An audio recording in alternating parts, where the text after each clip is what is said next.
Hey, hey, hey! Wow. Welcome to the ANNABELIZATION podcast. Here today, we're in the French-speaking part of Switzerland, in Fribourg. I'm here with Manon Mullener. Such an honor to be here with you today. Thank you for coming all the way to Fribourg City. Yeah, I was so excited because I haven't really been here before, so there's no better reason than to come to discover an amazing artist like you. Thank you. I found out about you on Instagram, actually, in La Casa de Nadie. There was a reel about you, and I saw you speaking in Spanish. Yeah. And I thought, oh, this girl is from like Latin America or something. And then I messaged you, and it turns out you're from here.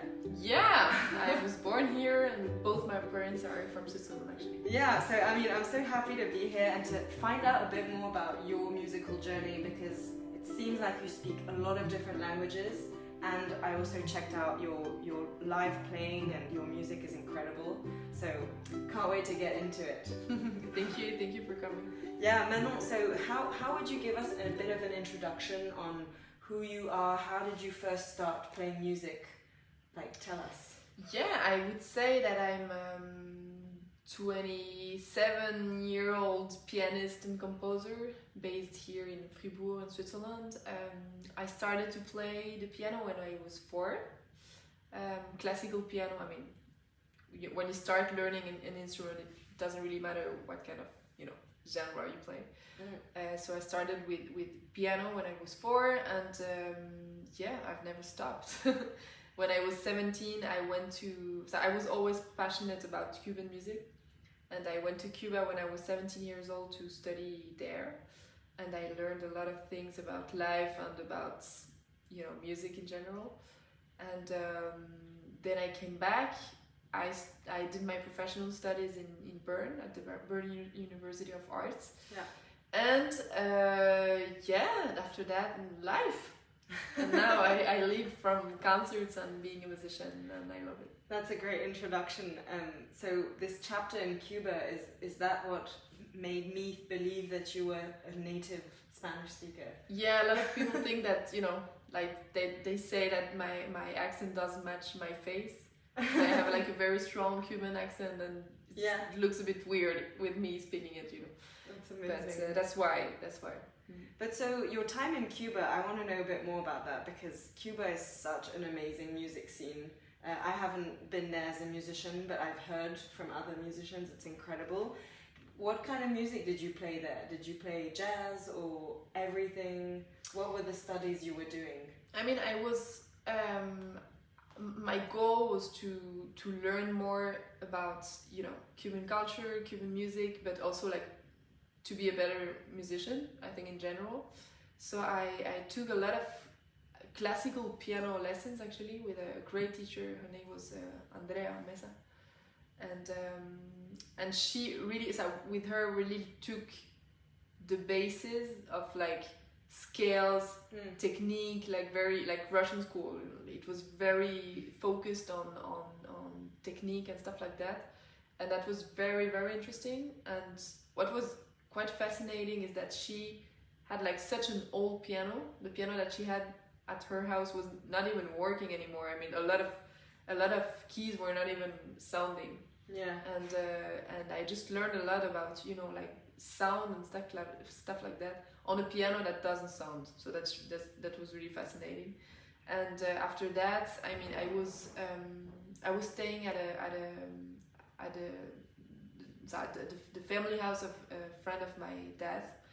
His name is Alexis Bosch, and he's a great Cuban pianist and composer. You should check him out.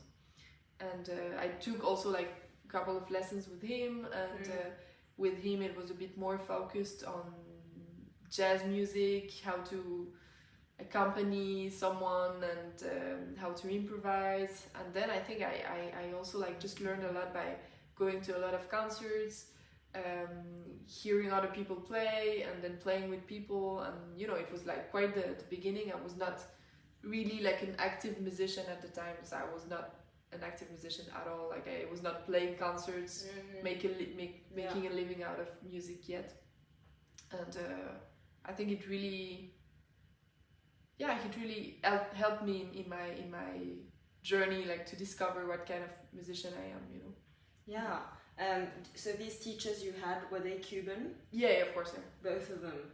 And what is it, you've studied in Bern and you've had like a really complete education here in Switzerland. So when you studied in Bern versus taking these lessons in Cuba, what is really the main difference you felt? Like, how were they teaching you differently if you were to compare?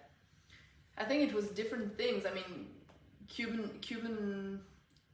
teachers are the best people to tell you about Cuban music. I mean, so I went there for this reason, and so that was great. And then in Bern it was a bit different. I also loved it. I mean, I took lessons with Colin Vallon. He's a great pianist. He lives here in Fribourg now, actually, and he's a great musician. He's really well known in Europe in general. But what I liked about him is that he was also very methodic. That doesn't happen a lot with those great musicians. Sometimes they're not really good teachers. And he was, and I studied with him for 3 years, so you also have like more time together, and it was a bit more, maybe we went a bit more in details in other areas, but I think both were great and both were part of my musical journey. Of course, yeah. But I'm trying to imagine, so you said you were studying Cuban music in Cuba. Yeah. And no other style. So how do you feel like this introduction to Cuban music, did that afterwards have an influence in your music later on, or did it teach you certain techniques that you feel like it impacted how you write now? Well, I had an introduction before, because since I was always like so passionate about this music, I started to take lessons here when I was about 10 years old with a great pianist, Peruvian pianist called Cesar Correa. He was the artistic director of a salsa band, like the best salsa band in Europe, basically. It's called Mercado Negro. And he was really like a mentor. He doesn't like me to say that, but he was. And he was starting to, he taught me everything he knew about it, like about montunos and stuff like that. But he also, I think he took it as a personal commitment also. Like he would bring me to his concerts, and make me play maybe like just the montuno sonero part, like where the singer is like improvising, and I could only play that. So he would play like the head, and then he was like, yep, you play that now. And I was about 12 or 13 or maybe something like that. That's a really young age to start. It's already really young, but it was incredible because everyone was playing so well, and there were like professional musicians already. And so I had like a background already. Can I ask you, because I don't know that much about Cuban music, what is this monturno? Monturno is like a pattern that you it's like a accompaniment pattern that you play, and that is very traditional. You play it as a loop, for example, no? That kind of thing. And it's very characteristic of Cuban music. Okay, cool.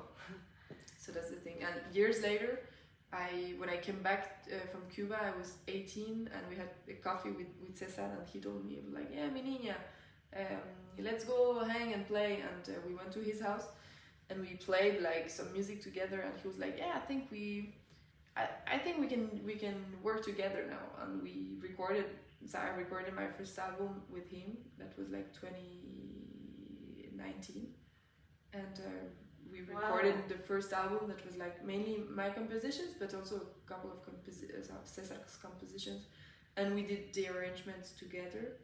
And also that was a great experience, like when a professional musician trusts you and accompany you in producing like an album. That was a great experience. That's really special, for sure.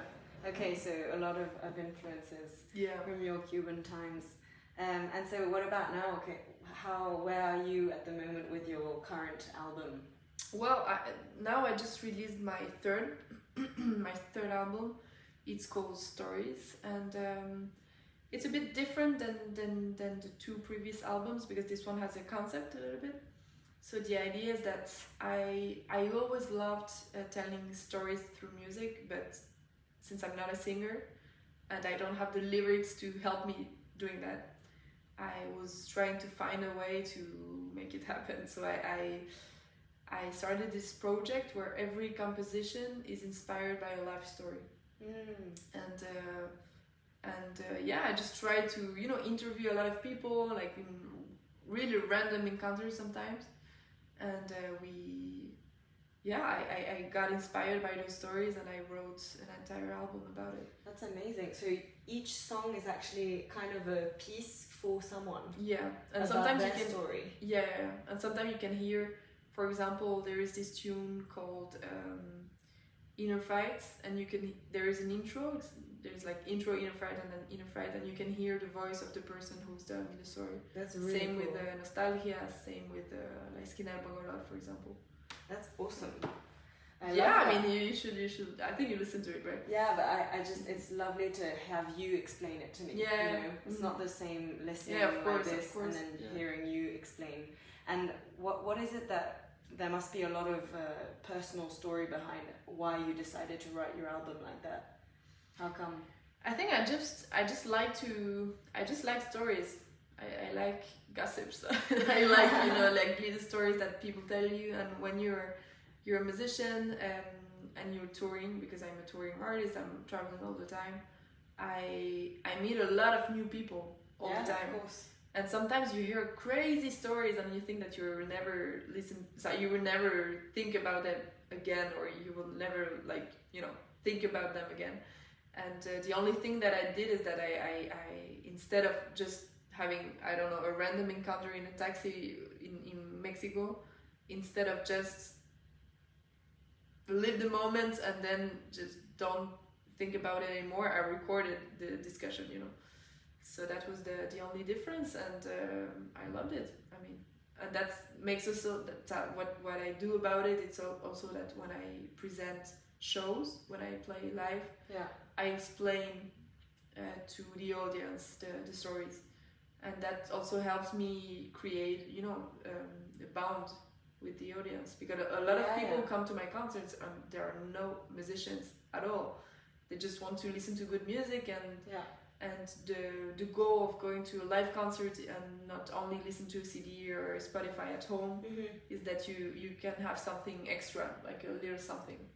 Yeah. And that's the little something extra.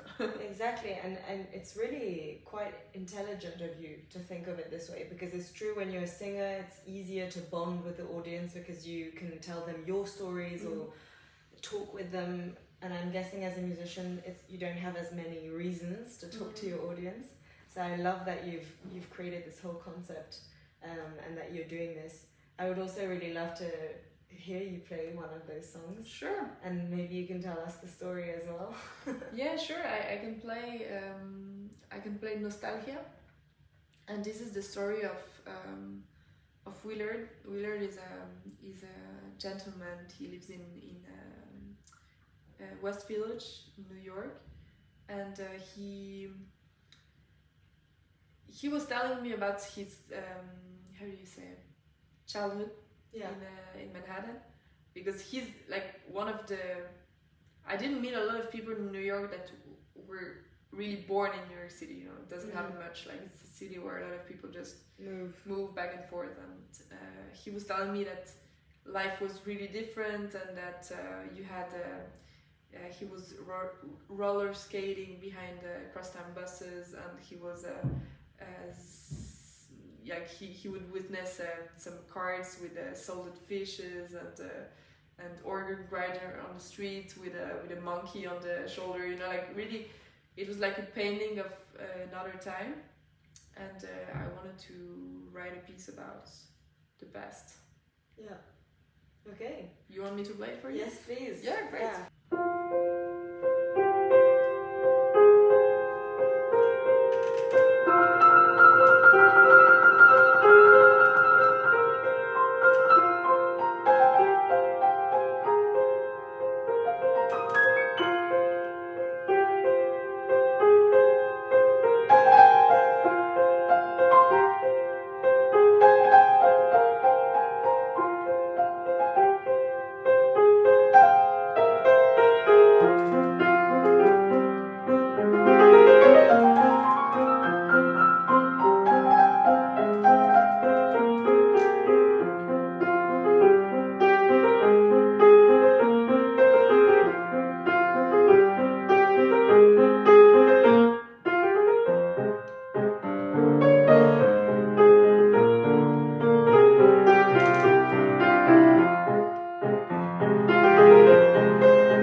So beautiful.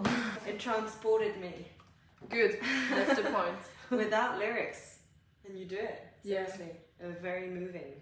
Thank you. Yeah, and so this song, you said it's about bringing us back in time. You said. Yeah, it's about the past and everything that can rely on past. You know, like this guy, for example, it was about childhood, about the way things used to be and are not the same anymore, and something nostalgic and beautiful. Yeah, I definitely felt the nostalgia. How does it make you feel when you play these other people's stories and you in front of all your audience and you're telling their story and then you play about them? I mean, I feel like I have a great responsibility about it, you know, because of course I asked all those people if they would agree, like to tell me their stories, and they know how they would be used. But still, I mean, to talk about other people's lives, it's quite a responsibility. So I try to do it always like in the most respectful way and truthful way as well. Like to be more like the closest to the story as possible, and it's actually really cute to see like the reaction of the audience in general. I think they connect with those stories, and it happens a lot that they tell me, like, instead of saying like, hey, I really like the first tune that you play, it's like, hey, I really liked Soyla's story, or I really like the story about the guy in New York, or you know, and I think that's a good thing. That means that that people are able to connect music with the stories, and I love it. Yeah, it's a refreshing take, I find, on how you compose compared to other artists I've met, for example. A lot of times it's artists tell their story. I would love to also, if you don't mind playing another song, is there a song that really you feel like represents you and your story as an artist? Or you have so many, it's hard from this album, not particularly, because I was really focused on it was not really about me. It was about what I do about it as a composer, you know, but not really. It was more about those persons. Exactly. But in your other albums, there must be a song where it's like... Yeah, there's one that is pretty personal, because it's called Mom's Garden, and it's about my safe place here in general, but it happens to be here in Fribourg as well. That's the garden of my mother, and she lives like 20 minutes away from here, walking distance, so it's pretty... I mean, Fribourg's not big, you know. And I composed this song that's from the previous album, Insomnia, that is dedicated to this place, this particular place where I feel good. When I feel sad, or I feel a bit, you know, when you're traveling a lot and you don't really remember where home is, it's good to have a place like this. And so do you play this song when you're feeling those things? I do. So I mostly play it when I'm performing, but maybe I feel it in a different way when I feel sad, you know. Like I put everything, but that's in general. I mean, every tune that I'm playing, depending on how I'm feeling on this particular day, I put everything I have in my music, you know. I think that's something that every artist do. Yeah. Would you mind playing it for us? No, of course.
You just go through so many different colors of emotion in one song. I really enjoyed it. Thank you. No, thank you. So this song, it's the song that makes you. Where does it take you? Like it takes you to a place of feeling safe and home. Yeah. So it takes me to this specific place that it's my mother's garden, and I just like I like to have like a space in mind where I can.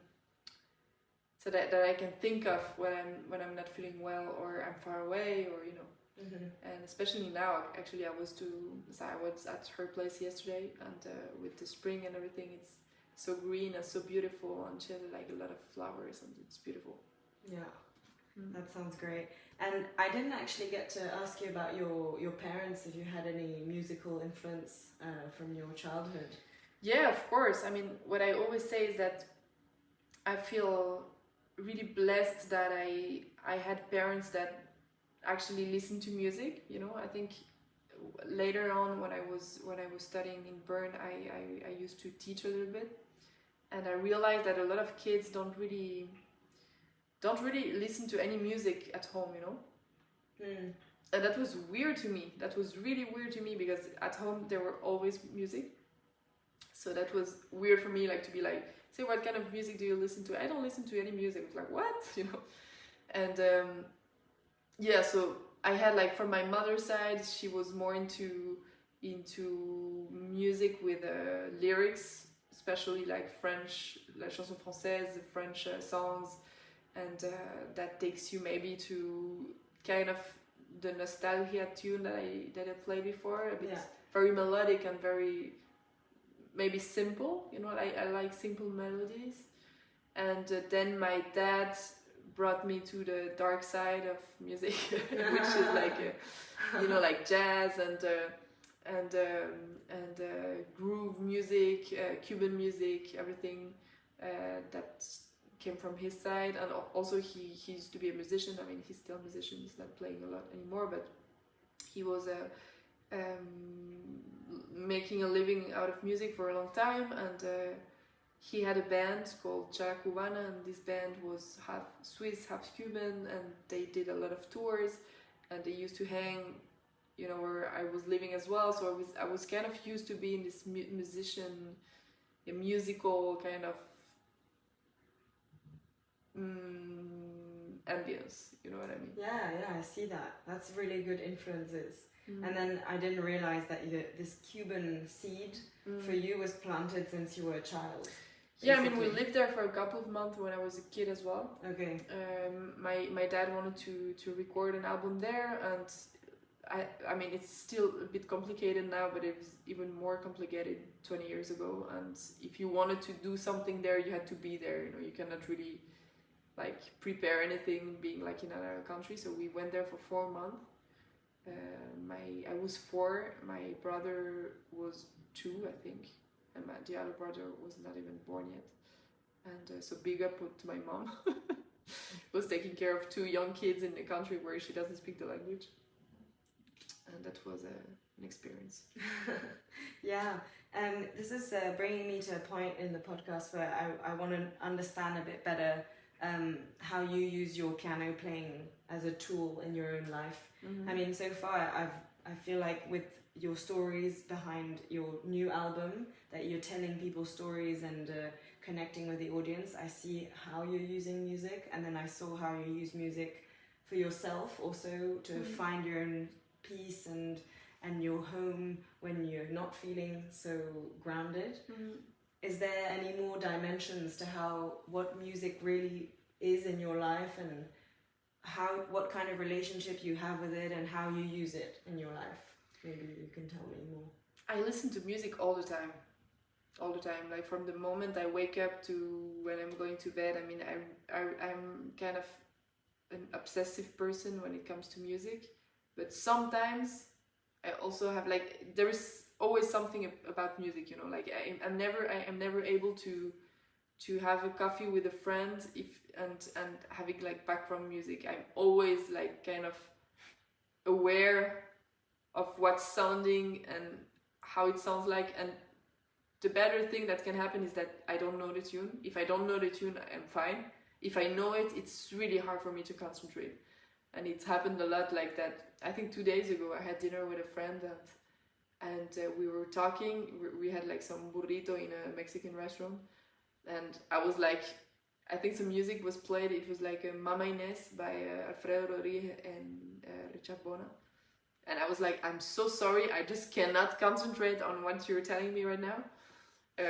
So that happens a lot actually, but yeah, I mean, it just brings a lot of beauty in my life in general. It makes me meet new people all the time, and I don't know, I feel really, I think it's you also have to learn how to digest or how to like certain kinds of music that are not maybe that accessible. And I feel like I can listen to very weird music and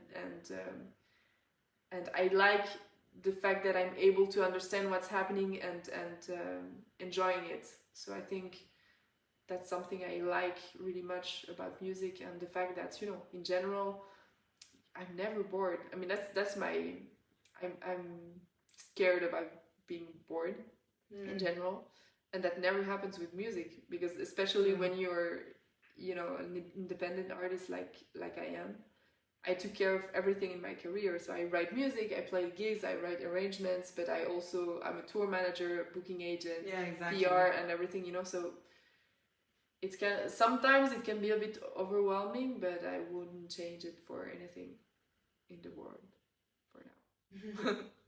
Yeah, I know. I remember asking you if you did it all by yourself, and you said yes, and it's very impressive to have such a long tour dates. You have gigs everywhere, and it's great. You do it all by yourself. Thank you. I admire that, because just trying to get gigs myself, I'm like, yeah, I mean, it's a hustle. So I think you just have to keep up with the work. Basically, that's what I noticed. Like, yeah. At some point, it comes back to you. Just have to be patient. It's true. And so your audience, you know, you have a following in Europe, in Switzerland mainly, but you also tour in other countries. Where is it that you've actually connected the most with the audience in your concerts? I think it really depends. I couldn't tell like this specific country. Since I speak 4 languages, that helps a little bit, you know, like I can play in Germany and speak German. I can play in France and speak French, and then in South America and speak Spanish. That really helps. But I was playing, for example, like a couple of weeks ago, I played in Italy for the first time. Ooh. And I don't speak Italian at all, so I was a little bit like scared of having to do a presentation in English, and I was hoping that people would understand what I was saying. And it was actually great. I mean, I think music is a universal language, and it just depends on people, you know, it really depends on people. But when the audience is giving you energy, I would say that it's like one extra musician, you know, it gives you so much when you feel like the audience is connected to what you're playing, what you're saying, that it makes us feel like play better. For sure. Of course. I agree. Okay, well that's great. That means you connect with everyone everywhere. I hope so. You will have to ask the audience for that. Yeah, I'll come to one of your concerts and great. Interview them. Yeah, do that. So, what did you... Yeah. Great, okay. And I just want to circle back one more time to the stories that you tell in your new album. And I want to know a bit more about how did you pick these people? Like, are they all from different places in the world, or was there a theme that you were following? No, I did some social experiments as well during this time, because, you know, since I was in New York for 6 months, I had time to try new stuff. Where were you? And Sorry. In New York. New York, yeah. And I tried different things. I mean, some encounters were really random, like in a taxi or just walking down the street and entering like a shop or something like that. And sometimes like I went to I think it was Washington Square Park, and I just randomly started to you know, ask people like, hey, you want to tell me a story? You want to talk about something? And that was also cool. And then a couple of people that I knew, like the first tune of the album is called La Esquina del Bangolot, and that's Zoila's story. So she's a Cuban grandmother. She's 95 years old, I think, and she's the mother. So she's Alexis' mother-in-law. So I was living in her house when I was in Cuba when I was 17. Okay. So she's actually the person who made me want to do this project, because she was telling me about the perfumery she used to have with her husband in the late 50s in Havana, and we were just talking about life, you know. So mainly she was talking and I was listening, and I just couldn't but hearing music in my head when she was telling me that, you know, I was like instantly hearing the soundtrack of her story, and that's when I realized like there was something to do about it. Wow, so you even hear the music when you're talking to people. I mean, that happens all the time. Actually, I was talking about that with a friend yesterday. That's amazing. Since I write, like I have moments where I write music. Like I don't know if now I'm like, okay, I have 2 months to write new music. The only thing that changes is that I pay more attention to the music that is already sounding in my head, you know. Yeah. I'm like, instead of being like, no, okay, I'm like, okay, I'm going to record it, and then I'm going to listen to it again and see if something, you know. So yeah. So that means you always have music going on almost in your head. Yeah, that's true. Can be, when it's at night, it's a bit disturbing, but because you're gonna sleep, you know. Yeah, but, of course. That actually my quiet down. I mean, my first album is called Insomnia because of that. Because I was like, sometimes I had so many ideas, and I was at the same time desperate because I couldn't sleep, and on the other hand, I was like, I have to do something with that. And the tune Insomnia is actually based on like a melody that I had in my head at 4 a.m, and I couldn't sleep, so I was like, okay, let's do a song about it. That's awesome. But also, yeah, insomnia sucks. Yeah, it's the worst. Is it better now? Yeah, it's much better. Okay. I mean, I think I'm just too tired, so I just, you know, don't have a lot of trouble to sleep. Yeah, that's a good solution. Yeah, do a lot of things, and then you will be able to sleep. Yeah, but so you also dealt with your own insomnia through music. You like made it into a productive outlet. Mm-hmm. That's also really cool. That's Sometimes I write when I can't sleep as well. Yeah. I don't go down on the piano because I can't. I mean, everyone is different. It's good that you live alone so you can do this. Yeah, it's true. How would and I don't have any neighbors. Yeah, but I was not necessarily playing, but I was like recording stuff, like singing, and you know, I'm not really playing the piano at 4 a.m. like playing. You can just do like little melodies. It's true. And nowadays you even have pianos where you can like put in the headphones. I have this one, the electric one. Yeah, that one. Yeah. Amazing. Well, I don't actually think I have any more questions because. Well, thank you for coming. We really had a good time. It was amazing to discover you as an artist and hear your stories, and really I'm coming out more inspired in your way of writing an album and getting inspired by people's stories. Mm-hmm. I think that's so cool. Thank you. The concept. Mm-hmm. I really love it. I've never seen an artist who did that before. And maybe there are, but I really like it. Well, thank you. It's available on all platforms if you want to listen to it. Of course. YouTube, and, social media, Instagram, and blah, blah, blah. I'm everywhere. I'll make sure to share your Spotify and your website and everything in the episode. Great. Go check my website and you will find all the dates and everything. Yeah, well, thank you so much. It was amazing.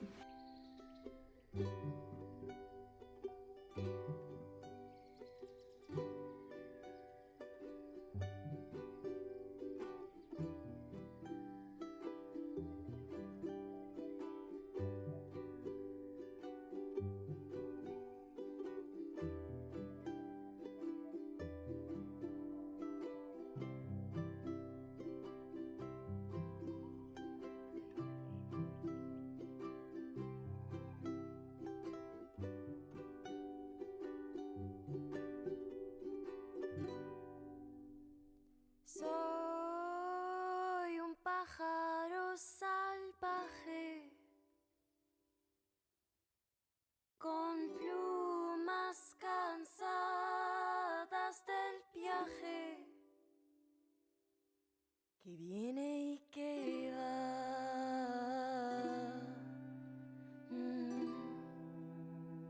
Ligeras como seda.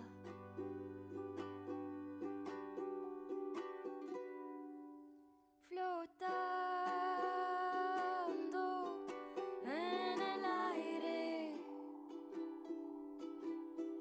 me lleva la corriente, buscando pa' siempre.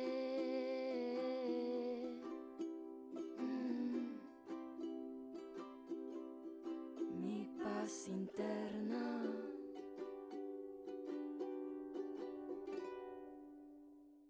Ese día me capturaste con una guitarra y una caricia. Fuiste mi jaula imaginaria, probando mi esencia.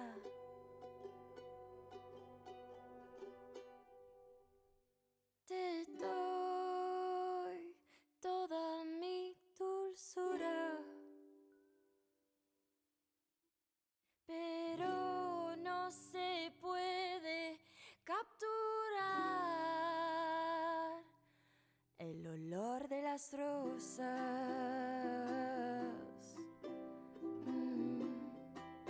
o el humo de un cigarrillo.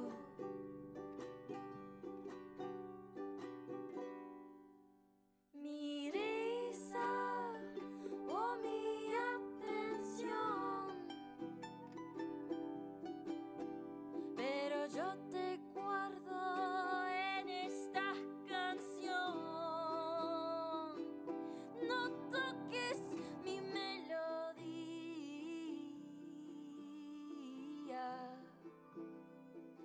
déjala intacta.